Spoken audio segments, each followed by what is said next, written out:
ধন্যবাদ আপনাকে। বাংলাদেশ থেকে যারা এসেছেন একটু আপনারা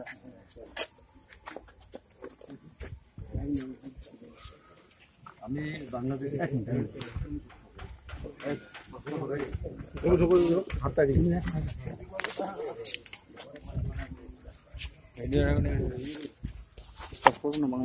বাংলাদেশ তুলে নেন।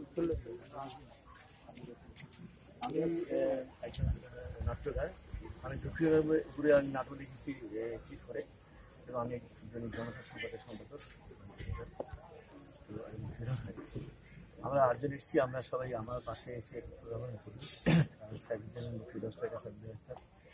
আমরা সবাই এসে খুব ধন্য হয়েছি এই কারণে যে কবি চিত্র ইসলাম দেখতে পেরে আমরা খুবই অভিভূত। পৃথিবী জুড়ে মেরুকরণের রাজনৈতিক একটা বাতাবরণ চলছে, এই প্রেক্ষিতে আমাদের কবি নজরুলের দার্শনিকতা সম্পর্কে যদি কিছু বলেন। তার অসাম্প্রদায়িক চেতনা এটাই সবার মধ্যে কাজ করে। তাছাড়া আমি যে ফ্রিডম থেকে আমরা নজরুলের যে গান, সেই গানে অনুপ্রেরণা নিয়ে আমরা কিন্তু চেষ্টা করেছি এবং 71 সালে। তাই আমার মনে হয় নজরুলকে বাদ দিয়ে কোনো উন্নয়ন, নজরুলকে বাদ দিয়ে আমার মনে কিছু করা সম্ভব না। বাংলাদেশের জাতীয় কবি নজরুল, বাংলাদেশে এই বিষয়ে কি অনুষ্ঠান? বাংলাদেশে আমাদের প্রচুর অনুষ্ঠান হচ্ছে, সব টেলিভিশনেই গতকাল থেকে শুরু হয়েছে, সব টেলিভিশনেই বোঝা হচ্ছে এবং সারাদিন ব্যাপী, এবং বিশেষ অনুষ্ঠান হচ্ছে রাষ্ট্রীয়ভাবে।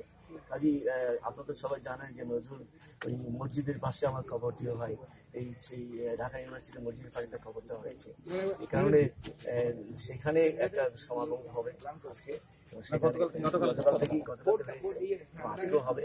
বিভিন্ন টেলিভিশনে বিভিন্ন মঞ্চে আজকে অনুষ্ঠান, জমজমাট অনুষ্ঠান চলছে, আগামীকালও হবে।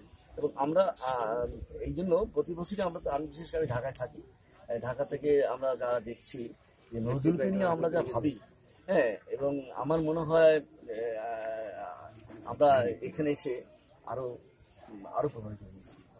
ধন্যবাদ। ধন্যবাদ।